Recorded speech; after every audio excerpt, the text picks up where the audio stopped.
जनता से कहीं ज्यादा मुझे असमंजस की स्थिति, जो कंफ्यूजन है, वो बीजेपी में लगता है, और खासकर जी। उनकी जो सीनियर लीडरशिप है। हम्म। और ये इसलिए मैंने कहा कि 2 महीने पहले उत्तर प्रदेश में जो सूचना विभाग है उसने जो पोस्टर्स लगाए थे, हमारे दिल्ली तक जहां मैं रहता हूं, वहां पर योगी जी थे, उत्तर प्रदेश का नारा था अब की बार योगी सरकार।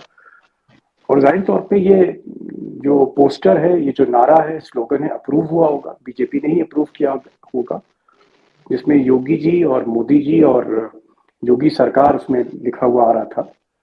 और वो बीजेपी के जितने भी इस तरह के प्रचार, जितने भी इस तरह के कैंपेन्स होते हैं, जैसे अगर आप उत्तराखंड की सरकार देखें तो वहां धामी सरकार था, इस बार धामी सरकार था, और पुष्कर धामी के साथ मोदी जी की फोटो लगी थी। लेकिन अचानक क्या हुआ कि अमित शाह लखनऊ पहुंचे, उन्होंने कई मीटिंग्स करी, और फिर जो एक नया पोस्टर जारी किया बीजेपी स्टेट ऑफिस में, और उस पोस्टर में यूपी में एक बार फिर भाजपा सरकार, इस तरह का एक स्लोगन आया, और उसमें 6 लोगों की तस्वीर लगाई गई, योगी जी, दिनेश शर्मा और केशव प्रसाद मौर्य, और नड्डा जी और मोदी जी और स्वतंत्र देव सिंह। तो थोड़ा सा एक लगा हमको कि भाई ये अचानक ये आखिरी एट द 11th आवर ये चेंज किस तरह का है, ये तो एक कंफ्यूजन का स्टेटमेंट है। फिर उसके बाद पहले और दूसरे फेज के बाद, जब पहला फेज खत्म हुआ, दूसरा फेज खत्म हुआ, उसके बाद आप जितनी भी रैलीज देखेंगे, मोदी जी की रैली देखेंगे या अमित शाह जी की रैली देखेंगे, तो वो बार बार कह रहे हैं कि भाई इस बार योगी सरकार दोबारा लानी है आपको। योगी जी फिर उनके नैरेटिव में आ गए।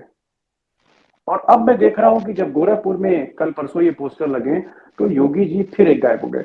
तो ये जो उतार चढ़ाव, ये जो है जिगजैग जो जा रहा है, इरेटिक, जैसे कोई ईसीजी आपका खराब हो रहा हो, आपकी हार्ट बीट जो है वो बता रही हो कि कभी आप कुछ बोल रहे हैं, कभी कुछ बोल रहे हैं। तो एक कम से कम इलेक्शन के टाइम पे एक स्थिरता रहनी चाहिए। दूसरी चीज, मुझे अभी भी लगता है कि जो टीम योगी है, जो चीफ मिनिस्टर ऑफिस है, उनके जो नए चीफ सेक्रेटरी वहां पर आए, उनसे नहीं बनती है। सुनील बंसल जो संगठन महामंत्री हैं और अमित शाह के बहुत करीबी हैं, उनकी बातचीत ज्यादा योगी जी से नहीं होती है। अमित शाह पहले बहुत कंफर्टेबल नहीं थे। ए शर्मा, जिनको एक विशेष दूत के तौर पर प्रधानमंत्री ने भेजा था, जो सबसे प्रिय और सबसे करीबी उनके ब्यूरोक्रेट थे, मऊ के रहने वाले हैं, उत्तर प्रदेश के, उनको वीआरएस दिला के उनको भेजा गया जब लखनऊ में। और जिस तरह से योगी जी बजाय स्वागत करने के गोरखपुर चले गए और ए शर्मा से मुलाकात नहीं शुरू में हुई, और वो जो एक द्वंद्व सामने आया कि ए शर्मा को किनारे किया गया, ये जो आप कह सकते हैं कि कहीं ना कहीं संवादहीनता है। और मैंने देखा कि कृष्ण गोपाल जी, जो बीजेपी और आरएसएस के बीच में कोऑर्डिनेटर थे, जो जगह अब कृष्ण गोपाल की जगह अरुण कुमार जी ने ले ली है, जो ज्वाइंट जनरल सेक्रेटरी हैं आरएसएस के। कृष्ण गोपाल बकायदा योगी जी को केशव प्रसाद मौर्य के यहाँ ले गए, फिर फोटो अपॉर्चुनिटी हुई, फिर दोनों की तस्वीर छपी, फिर ये कहा गया कि समझौता हो गया है। और उसके एक हफ्ते के बाद केशव मौर्य से जब पूछा गया कि ये बताइए कि क्या अगला चुनाव योगी जी के नेतृत्व में चेहरे पर लड़ा जाएगा, तो केशव प्रसाद मौर्य ने ऑन कैमरा कहा कि अगला चुनाव बीजेपी जीतेगी, और ये जो चुनाव है ये कमल के फूल पर लड़ा जाएगा। ये जो भीतरघात है, ये जो खेमेबाजी है भाजपा के भीतर, ये खेमेबाजी संतोष जी 2019 में नहीं थी, 2017 में नहीं थी, 2014 में नहीं थी। तो ना सिर्फ एक एंटी इनकम्बेंसी का एक अंडर करंट है, एक अंडर करंट है जो हो सकता है कि राष्ट्रीय मीडिया को ना दिखता हो, लेकिन अगर आप जमीन पे जाएं, लोगों से बात करें, तो आपको कहीं ना कहीं वो एंटी इनकम्बेंसी की झलक दिखेगी। मैं ये नहीं कह रहा हूं कि एक बहुत बड़ी लहर, एक सुनामी है, लेकिन आपको वो झलक दिखेगी। उसके बाद जो मिसमैनेजमेंट, आप गांव में जाइए, हम लोग सांड सांड सुन के उसको बहुत सीरियसली नहीं लेते थे, बहुत सीरियसली नहीं लेते थे। लेकिन अगर आप फैक्ट एंड फिगर देखिए, 12 लाख आवारा पशु हैं उत्तर प्रदेश में। और आवारा पशु की जो पॉपुलेशन है, जो कैटल पॉपुलेशन है, जो आवारा पशु है, 17 से लेकर 25% इजाफा हुआ है 3 या 4 साल के अंदर। और वो जो किसान है, वो सिर्फ काले कानून की बात नहीं, काले कानून से कहीं ज्यादा जो मुद्दा है उनके लिए वो ये है कि रात में उनको पहरेदारी करनी पड़ती है। दिन में खेत में काम करते हैं और रात में जागते हैं। और इन सब के बीच में जो बाकी बदहाली है, बेहाली है, चाहे कोविड की कह लीजिए या महंगाई की कह लीजिए या और चीजों की कह लीजिए, तो एक मिजरेबल कंडीशन है।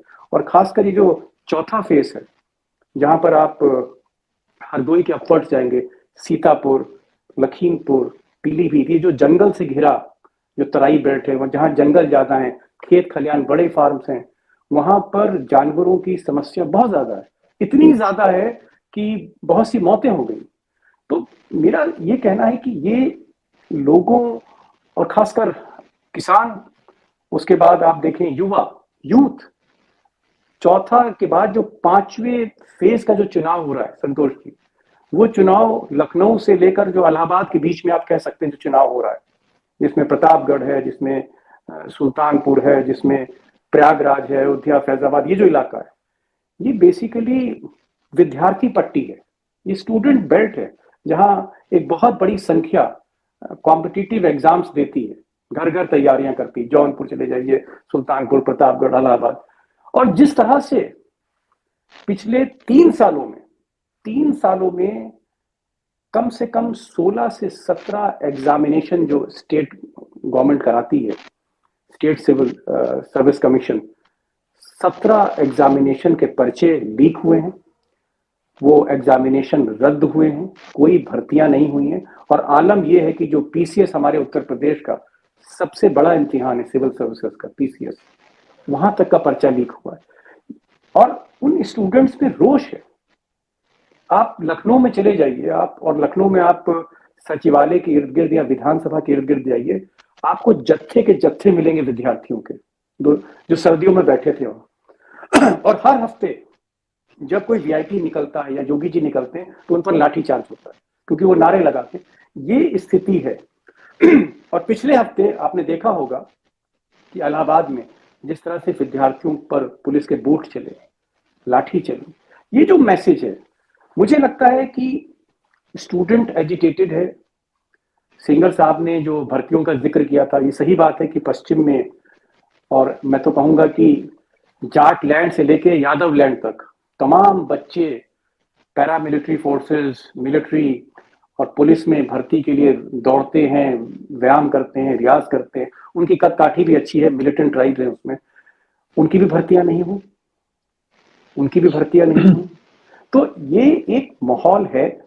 मुझे अफसोस सिर्फ इस बात का है, मुझे इतना कुछ इसलिए कहना पड़ रहा है क्योंकि जो मैं बातें कह रहा हूं, कायदे से इनको अखबारों में रिफ्लेक्ट होना चाहिए था।